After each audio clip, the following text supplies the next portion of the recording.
Hello guys, welcome to this second document of this series. ये second document है जो 16 जनवरी को हमारे व्हाट्सएप ग्रुप में भेजा गया था ज्योग्राफी सर के द्वारा। तो चलिए आज इसको अच्छे से रीड करते हैं। अगर आप लोग इससे पहले भी रीड कर चुके हैं तब तो कोई दिक्कत नहीं है। अगर आप लोग नहीं किए हैं तो उसे इस वक्त हम लोग साथ में रीड कर सकते हैं। इसमें सबसे पहला टॉपिक है internal structure of the earth. Earth का इंटरनल स्ट्रक्चर कैसा है उसके बारे में हम लोग को जानना है। ठीक है, ये भी जियोमॉर्फोलॉजी के ही अंतर्गत आता है। पृथ्वी के आंतरिक भागों की स्थिति तथा उनके संरचना के संबंध में जानना काफ़ी कठिन कार्य है, क्योंकि इसे हम खाली आंखों से नहीं देख पाते।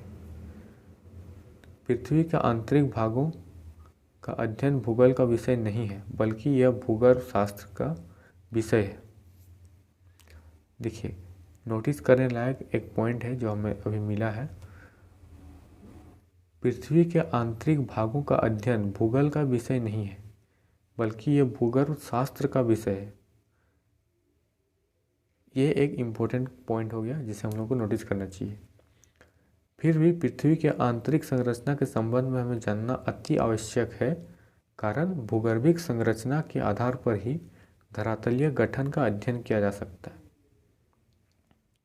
विभिन्न प्रकार के प्रमाणों द्वारा हमें पृथ्वी की आंतरिक संरचना के संबंध में जानकारी प्राप्त होती है, जो कि निम्न प्रकार है। पहला होता है अननेचुरल एविडेंस, यानी कि अप्राकृतिक प्रमाण, जिसमें पहला है डेंसिटी। ठीक है, अननेचुरल एविडेंस के अंतर्गत आता है डेंसिटी। अब डेंसिटी को समझते हैं कि इसमें क्या घनत्व के बारे दिया हुआ है, इसे समझते हैं। पृथ्वी में अवस्थित चट्टान के घनत्व के आधार पर पृथ्वी के आंतरिक भागों के संबंध में कुछ जानकारियां प्राप्त हुई हैं। पृथ्वी की ऊपरी सतह साधारणतः सेडिमेंट्री रॉक्स से निर्मित है, जिनकी मोटाई आधा मील से कई मील तक पाई जाती है। तो ये एक अगला पॉइंट है कि सेडिमेंट्री रॉक्स की मोटाई जो है वो आधा मील से कई मीलों तक पाई जाती है। तो इसे भी पॉइंट में नोट किया जा सकता है। ठीक है, जितना भी इम्पोर्टेंट पॉइंट्स हैं जिनसे रिलेटेड हमारे पास MCQ का क्वेश्चन वगैरह आ सकता है, या ऐसे भी जो क्वेश्चन आ सकता है वो इम्पोर्टेंट पॉइंट्स है, उसे नोट करते रहिएगा साइड में, या एटलीस्ट ध्यान दीजिएगा, ताकि एग्ज़ाम में इसके बारे में अच्छा से लिखा जा सके। ठीक उसके नीचे क्रिस्टलाइन रॉक्स पाई जाती है, यानी कि सेडिमेंट्री रॉक्स के नीचे क्रिस्टलाइन रॉक्स पाई जाती है, जिसका घनत्व 3 ग्राम क्यूबिक सेंटीमीटर से 3.5 ग्राम क्यूबिक सेंटीमीटर होता है, जिसका निर्माण ग्रेनाइट बेसाल्ट और पेरिडोटाइट से हुआ है। परंतु पृथ्वी का औसत घनत्व 5.5 ग्राम क्यूबिक सेंटीमीटर है, यानी कि औसत अगर पृथ्वी का निकाला जाए घनत्व तो वो 5.5 ग्राम क्यूबिक सेंटीमीटर होता है। उपयुक्त तथ्यों से यह ज्ञात होता है कि पृथ्वी के आंतरिक भागों का घनत्व पृथ्वी की ऊपरी सतह के घनत्व से अधिक है। कॉमन सी बात है कि ये जो सेडिमेंट्री रॉक्स है ये, और इसके नीचे ये क्रिस्टलाइन रॉक्स है, इन लोगों का घनत्व जो है डेंसिटी वो 3 ग्राम से 3.5 ग्राम क्यूबिक सेंटीमीटर होता है, जबकि जब हम लोग औसत निकालते हैं पृथ्वी का तो 5.5 ग्राम क्यूबिक सेंटीमीटर होता है।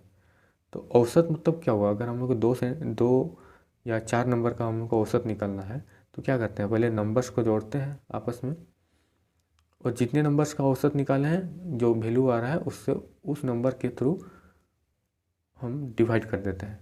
जैसे कि 1 + 2 + 3 डिवाइडेड, ये जोड़ेंगे तो यहाँ पे आ जाएगा 6, और डिवाइडेड बाय 3 करेंगे, क्योंकि टोटल 3 नंबर हम लोग यूज किए हैं,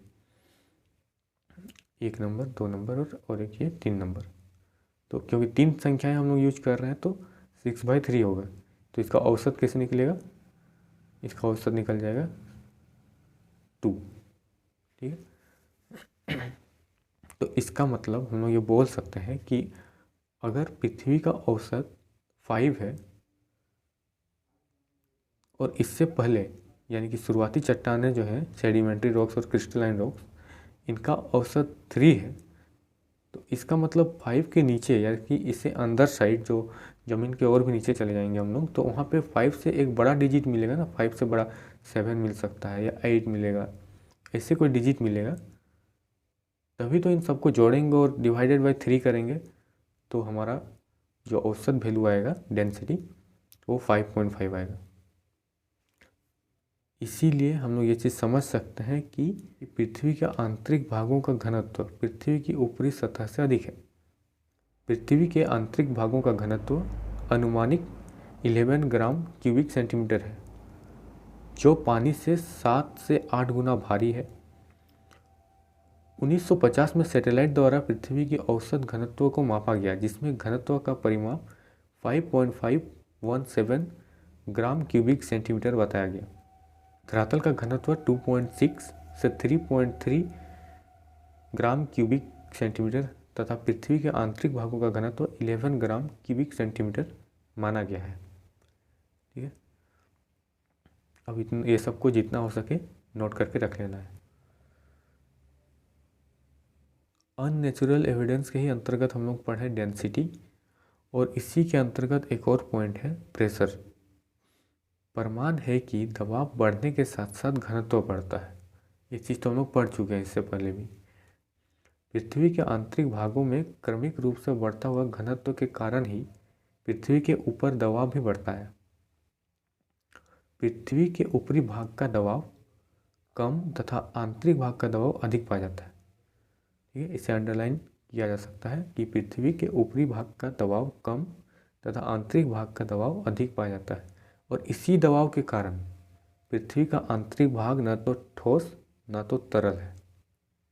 अब आते हैं नेक्स्ट पॉइंट, जो है टेम्परेचर। खनन के प्राप्त तथ्यों के आधार पर जाना जाता है कि पृथ्वी की सतह से आंतरिक भाग की ओर बढ़ते समय प्रति 100 किलोमीटर की गहराई में 2 डिग्री सेंटीग्रेड से 3 डिग्री सेंटीग्रेड तापमान में वृद्धि पाई जाती है, जबकि 8 किलोमीटर की गहराई में तापमान वृद्धि की सही दर ज्ञात नहीं हो पाता। विद्वानों ने जियोथर्मल ग्राफी द्वारा पृथ्वी के आंतरिक भागों का तापमान मापने का प्रयास किया। विद्वानों के आधार पर टेक्टोनिकली एक्टिव रीजन के 40 किलोमीटर की गहराई में टेम्परेचर 1000 डिग्री सेंटीग्रेड तक पाया जाता है, जबकि नॉन टेक्टोनिकली एक्टिव रीजन के 40 किलोमीटर की गहराई में टेम्परेचर 500 डिग्री सेंटीग्रेड पाया जाता है। यह लिखा है पृथ्वी के आंतरिक भागों में पाए जाने वाले ताप का स्रोत रेडियो एक्टिव एलिमेंट्स हैं। नेक्स्ट पॉइंट है theory of origin of the earth. Origin of the अर्थ के आधार पर विभिन्न हाइपोथेसिस द्वारा पृथ्वी के आंतरिक भागों की संरचना के संबंध में कुछ जानकारी प्राप्त हुई है, जैसे गैस और डस्ट वगैरह।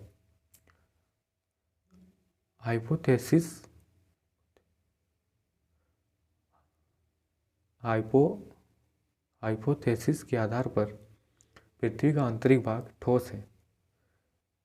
टीडल हाइपोथेसिस के आधार पर पृथ्वी का आंतरिक भाग सरल है, जबकि सुपरनोवा हाइपोथेसिस के आधार पर पृथ्वी का आंतरिक भाग न तो ठोस है और न तो तरल है। तो ये जो अननेचुरल एविडेंस था, इसके तीनों पॉइंट्स खत्म हो गए। पहला पॉइंट था डेंसिटी, दूसरा प्रेशर, तीसरा टेम्परेचर, और एक चौथा था जिसमें था theory of origin of the अर्थ। तो अर्थ के ओरिजिन से रिलेटेड कुछ चीज़ था जो हम बता दें, जिसमें हाइपोथेसिस के आधार पर ये जो टिंडल हाइपोथेसिस था उसके अनुसार आंतरिक भाग जो है उसे सरल बोला गया है, जबकि सुपरनोवा हाइपोथेसिस आंतरिक भाग को ना तो ठोस बोलता है और ना तो तरल। अब आते हैं नेचुरल एविडेंस में, जिसका फर्स्ट पॉइंट है वोल्केनिक इरप्शन।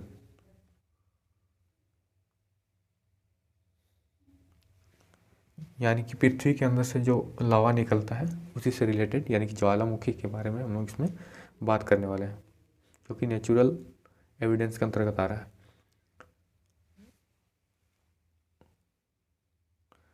क्योंकि ये जो ज्वालामुखी वगैरह है वो अंदर से, पृथ्वी के अंदर से बाहर निकलता है, तो इसीलिए ये नेचुरल एविडेंस हो गया। प्राकृतिक रूप से हमें एविडेंस मिलेगा कि अंदर में क्या क्या चीज़ है, किस तरह का धातु है, नहीं है, अंदर का स्थिति कैसा है, टेम्परेचर कितना है, वो तरल है, ठोस है, वगैरह वगैरह।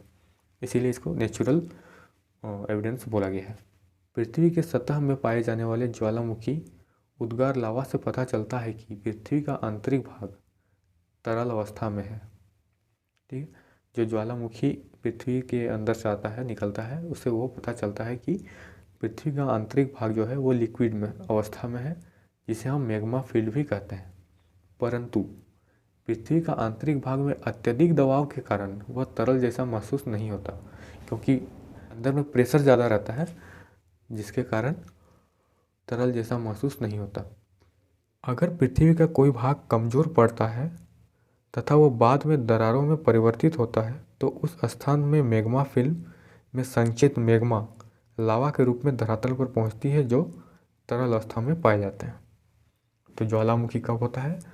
जब पृथ्वी का आंतरिक भाग में, जब पृथ्वी का कोई भाग कमज़ोर पड़ता है और वो दरार में परिवर्तित होने लगता है, तो उधर ही से होते हुए मैग्मा जो है, यानी कि लावा, वो धरातल पर पहुंचता है और जिसे हम लोग ज्वालामुखी बोलते हैं। अब नेक्स्ट पॉइंट है अर्थक्वेक। जिस स्थान में भूकंप का उत्पत्ति होता है उसे फोकस कहा जाता है। ठीक है, तो ये MCQ वाला क्वेश्चन है कि जिस स्थान में भूकंप का उत्पत्ति होता है उसे फोकस कहा जाता है, यानी कि उसका केंद्र। धरातल के जिस भाग पर वह तरंगे पहुंचती हैं उस स्थान को उपकेंद्र, यानी कि एपिसेंटर कहा जाता है। ये मुख्यतः 4 टाइप के अर्थक्वेक्स हैं। प्राइमरी वेव, ये पहला टाइप हो गया। सेकेंडरी वेव, सेकेंड टाइप हो गया। Long wave, third type. और प्रिटेंडेड वेव, फोर्थ टाइप का वेव हो गया। ये 4 तरह का वेव होता है। तरंगे साधारणतः एक ही प्रकार के कठोर चट्टानों के बीच सीधी रेखा में प्रवाहित होती हैं, परंतु चट्टान के घनत्व में परिवर्तन होने के साथ साथ उसकी गति भी परिवर्तित होती है। ठीक है, अगर एक ही प्रकार का कठोर चट्टान है तो वो सीधा तरंग जाता है, लेकिन अगर उसके घनत्व में, डेंसिटी में परिवर्तन होता है, कम ज़्यादा होता है, तो उसका स्पीड भी कम ज़्यादा होता है। अब एक पॉइंट यहाँ पे है P वेव और एक है S वेव। ये दोनों हम लोग एक्चुअली आई थिंक मैट्रिक के आसपास में पढ़ चुके हैं, लेकिन इसको थोड़ा डिटेल में समझना है। यहाँ पे P वेव बोलता है कि इस प्रकार की तरंगे कठोर और तरल दोनों प्रकार के पदार्थ में प्रवेश करते हैं। यानी कि अगर पृथ्वी का आंतरिक संरचना ठोस है तो वहाँ भी P वेव गुजरेगा, और अगर लिक्विड में है तो वहाँ भी गुजरेगा, जिसका वेवलेंथ साउंड की भांति होती है। अभी इसका हम एक इसका डायग्राम दिखाएंगे, फोटो दिखाएंगे तो आपको समझ में आएगा। अभी एस वेव को भी पढ़ लेते हैं। एस वेव बोलता है कि यह मात्र ठोस पदार्थ के माध्यम से में ही प्रवेश पाती है, जिसका वेवलेंथ लाइट की भांति होता है। ठीक है, तो अब कैसा होता है जरा फिर से इसको देखते हैं अच्छे से एक डायग्राम के साथ। तो ये रहा डायग्राम P वेव का और S वेव का। ठीक है, P वेव, इसमें क्या बोला था गया था कि इसका जो वेव रहता है उसका वेवलेंथ साउंड की तरह होता है। अगर साउंड का वेवलेंथ के बारे में आप लोग पढ़े होंगे या थोड़ा याद है तो आपको याद होगा कि साउंड के जो अणु होते हैं, जो उसका वेव होता है, वो एक दूसरे को आगे या पीछे पुश करते हुए साउंड चलता है। ठीक है, और वहीं पे जो उसके सामने जो लाइट होता है वो वेवलेंथ इस तरीके से ट्रैवल करता है, ऊपर नीचे होते हुए या दाएं बाएं, जबकि साउंड आगे पीछे होते हुए। देखिए यहाँ पे इसका वेवलेंथ बहुत सामने से है, यहाँ पे ज़रा दूर हो गया, फिर से यहाँ पे सामने सामने है, फिर इधर दूर हो जा रहा है, यानी कि एक दूसरे को पुश कर रहा है इन लोग ऊपर नीचे होते हुए। जबकि लाइट जो होता है वो इस तरीके से ट्रैवल करता है, इसका लेंथ और डायरेक्शन जो होता है वेवलेंथ का वो कुछ इस प्रकार से होता है। तो ये चीज़ एग्जाम में पूछे जाने लायक क्वेश्चन है कि P वेव का वेवलेंथ किससे मिलता जुलता है और S वेव का किसके साथ वेवलेंथ मिलता जुलता है। तो हम लोग को याद रखना है कि P वेव जो है वो साउंड से एंड S वेव जो है वो लाइट से। ठीक है, वो लाइट से मिलता जुलता है। ये एक अलग डायग्राम है, इसमें थोड़ा बहुत डिटेल से दिया गया है। ये एस वेव है और यहाँ पे इसका वेवलेंथ जो इस तरीके से ट्रैवल करता है, जबकि यहाँ पे देखिए पी वेव में साफ दिखाया गया है कि ये एक दूसरे को कंप्रेस करता है, यानी कि धकेलता है और फैलता है, रिफ्रैक्शन दिखाया गया है यहाँ पे, ठीक है। और ये कुछ इस तरीके से ट्रैवल होता है। ओल्ड होम नामक विद्वान 1909 में पी और एस तरंगों को पृथ्वी के आंतरिक भागों की जानकारी के लिए इस्तेमाल किया। पी तरंगे और एस तरंगे को पृथ्वी की ऊपरी भाग से प्रवाहित करते हुए यह ज्ञात होता है कि 120 डिग्री से एस तरंगे समाप्त हो जाती हैं, जबकि पी तरंगे की गति कम पाई जाती है। इससे यह प्रमाणित होता है कि पृथ्वी की कुछ गहराई में तरल पदार्थ अवस्थित है। कॉमन सी बात है कि पी वेव जो है वो ठोस और तरल दोनों में प्रवेश करता है, जबकि एस वेव जो है वो केवल ठोस में चलता है। जब दोनों तरंगों को, पी तरंग और एस तरंग दोनों को पृथ्वी के ऊपर से प्रवाहित किया गया तो उसमें से 120 डिग्री से एस तरंगें समाप्त हो गई, यानी कि कोई एक समय आया जब ठोस पदार्थ वहाँ पे ख़त्म हो गया, जबकि पी तरंगों की गति में कमी पाई गई। तो गति में कमी कब होता है? जब मीडियम चेंज होता है, यानी कि उनके जो घनत्व है, घनत्व में जब कमी आता है या घनत्व जब बढ़ जाता है, सेम नहीं रहता है, तब तरंगों की गति में भी अंतर पाया जाता है। तो तरंगों की यहाँ पे गति कम हुई, यानी कि घनत्व भी जो था वो कम हुआ वक्त के साथ, यानी कि ठोस शुरुआती में तो ठोस था, उसके बाद वहाँ से पी तरंगे जाने लगी और ठोस के बाद जब आगे लिक्विड मिला होगा तो वहाँ पे पी तरंगों की गति कम हो गया होगा, जिसके वजह से इसकी गति कम पाई गई। तो इसीलिए इसे प्रमाणित होता है कि जिसका निर्माण लोहा और निकल से जो बना हुआ है, जिसका घनत्व 11 से भी अधिक पाया जाता है। 11 मतलब क्या? 11 ग्राम क्यूबिक सेंटीमीटर, ठीक है। अब नेक्स्ट पॉइंट है chemical commission of the earth and different layer. रासायनिक संगठन के अनुसार पृथ्वी के आंतरिक भागों को 3 भागों में रखा गया है। पहला है सियल सेमीडेंट्रिक रॉक्स, दूसरा है सीमा सियल और एक तीसरा यहाँ पे नाइफ है। सियाल सेमीडेंट्री रॉक्स के नीचे सियाल का स्तर पाया जाता है, जिसमें ग्रेनाइट चट्टान की अधिकता पाई जाती है। इसका निर्माण सिलिका और एल्युमिनियम से हुआ है, इसी कारण इसे सियाल कहा जाता है। सिलिका का SI और एल्युमिनियम का Al लेने के बाद इसका नाम सियाल रखा गया है, ठीक है। इस लेयर का औसत 2.9 ग्राम क्यूबिक सेंटीमीटर और औसत गहराई 50 से 300 किलोमीटर तक पाई जाती है, ठीक है। ये पॉइंट, ऐसे जो डिजिट सब है, ये सबको थोड़ा ध्यान में रखना है, नहीं तो वाकई में एग्ज़ाम में बहुत कंफ्यूज होने वाले हैं। इतना सारा डिजिट्स है, वाकई में कंफ्यूज होने वाले हैं। इस स्तर पर एसिड पदार्थ की मात्रा अधिक पाई जाती है, जिसे पोटेशियम, सोडियम, एल्युमिनियम, सिलिकेट इत्यादि।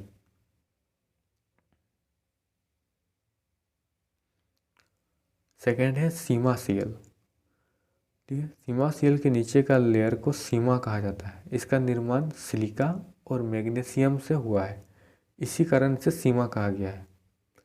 सीमा का औसत घनत्व 2.9 से 4.7 तक पाया जाता है। 2.9 ग्राम क्यूबिक सेंटीमीटर से 4.7 ग्राम क्यूबिक सेंटीमीटर तक पाया जाता है और गहराई 1000 से 2000 किलोमीटर तक पाई जाती है, ठीक है।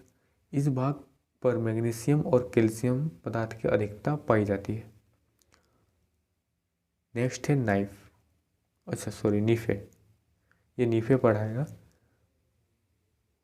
नीफे का निर्माण निकेल और लोहा से हुआ है, जिसका औसत घनत्व 11 ग्राम क्यूबिक सेंटीमीटर से अधिक पाई जाती है और गहराई 6800 किलोमीटर है। यहाँ चुंबकीय धर्म विशिष्ट धातु अधिक पाए जाते हैं। अच्छा, यहाँ चुंबकीय धर्म विशिष्ट धातु अधिक पाए जाते हैं, मतलब वैसे धातु जिसमें चुंबकीय गुण होता है। चुंबक का गुण क्या होता है? लोहा से चिपक जाता है ना, तो इस तरह के जितने भी गुण होते हैं तो वो सब से रिलेटेड धातु यहाँ पे पाए जाते हैं। डायग्राम नंबर 2 लिखा हुआ तो है लेकिन दिया हुआ नहीं है। अब नेक्स्ट पॉइंट है recent views of the internal structure of the अर्थ। विभिन्न विद्वान द्वारा दिए गए सिद्धांतों के आधार पर पृथ्वी के आंतरिक भागों की संरचना तीनों भागों में रखा गया है। पहला है लिथोस्फीयर, और इसके बाद आता है बेरिस्फीयर, और इसके बाद आता है सेंट्रोस्फीयर। ठीक है, तो पहले लिथोस्फीयर को पढ़ते हैं। यह पृथ्वी का सबसे ऊपर एवं हल्का स्तर है जिसकी गहराई 5 से 10 किलोमीटर है और कहीं कहीं इसकी गहराई 40 किलोमीटर तक पाई जाती है, जबकि इसका घनत्व 2.5 ग्राम क्यूबिक सेंटीमीटर पाया जाता है। इसके अंतर्गत ओशिनिक क्रस्ट एंड कॉन्टिनेंटल क्रस्ट को रखा जाता है।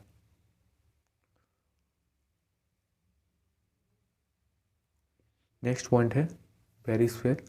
पृथ्वी के इस भाग पर भारी और हल्के दोनों प्रकार के मिश्रित पदार्थ पाए जाते हैं, जैसे क्रोमियम, सिलिकॉन, मैग्नीशियम। इसी कारण इस भाग को क्रोफेसीमा कहा जाता है। क्रोमियम, सिलिकॉन और मैग्नीशियम। एवरेज डेंसिटी 2.9 से 4.7 है। बेरिस्फीयर का एवरेज डेंसिटी 2.9 से 4.7 क्यूबिक सेंटीमीटर है। मोह डिस्कंटिन्यूटी द्वारा लिथोस्फीयर एंड बेरिस्फीयर को अलग किया जाता है। कुछ चीज़ तो हवा में जा रहे हैं। थर्ड पॉइंट है सेंट्रोस्फीयर। पृथ्वी का केंद्र भाग लोहा और निकेल से बना है, जिसका घनत्व 11 से 12 ग्राम क्यूबिक सेंटीमीटर पाया जाता है और गहराई 6371 किलोमीटर है। 6371 किलोमीटर है। पृथ्वी के केंद्र भाग का तापमान 6000 डिग्री सेल्सियस है और सेंट्रोस्फीयर के ऊपरी भाग का तापमान 2000 डिग्री सेल्सियस पाया जाता है। इसी भाग को दो उप भागों में बांटा गया है, एक होता है आउटर कोर और एक होता है इनर कोर। टेनबर्ग डिस्कंटिन्यूटी द्वारा बेरिस्फीयर एंड सेंट्रोस्फीयर को अलग अलग किया जाता है। जब तक इसका डायग्राम ना मिले ना तो समझना बड़ा मुश्किल है, या तो इसे गूगल में देखना पड़ेगा। गोटेनबर्ग डिस्कंटिन्यूटी द्वारा बेरिस्फीयर और सेंट्रोस्फीयर को अलग किया जाता है। ठीक है, अलग किया जाता है। और ठीक इसी तरह मोह डिस्कंटिन्यूटी द्वारा लिथोस्फीयर एंड बेरिस्फीयर को अलग किया जाता है। ठीक है, अलग अलग हिस्सा। ठीक है, तो इस डॉक्यूमेंट में ज़्यादा कुछ था नहीं, जो इम्पोर्टेंट पॉइंट थे वो मैंने बता दिए हैं। और इसमें एक चीज़ जो ध्यान देने लायक था वो था पी वेव और एस वेव। ठीक है, पी वेव जो है वो कठोर और तरल दोनों प्रकार की जगह में प्रवेश कर पाता है, लेकिन एस वेव नहीं कर पाता है। और पी वेव जो है वो साउंड के पैटर्न को, साउंड का जो वेवलेंथ होता है वो उसी तरीके से इसका भी वेवलेंथ होता है, जबकि एस वेव का लाइट के अनुसार होता है। ठीक है, लाइट का जो वेवलेंथ होता है इस प्रकार से, वैसे ही एस का भी वेवलेंथ होता है, एस वेव का। ठीक है।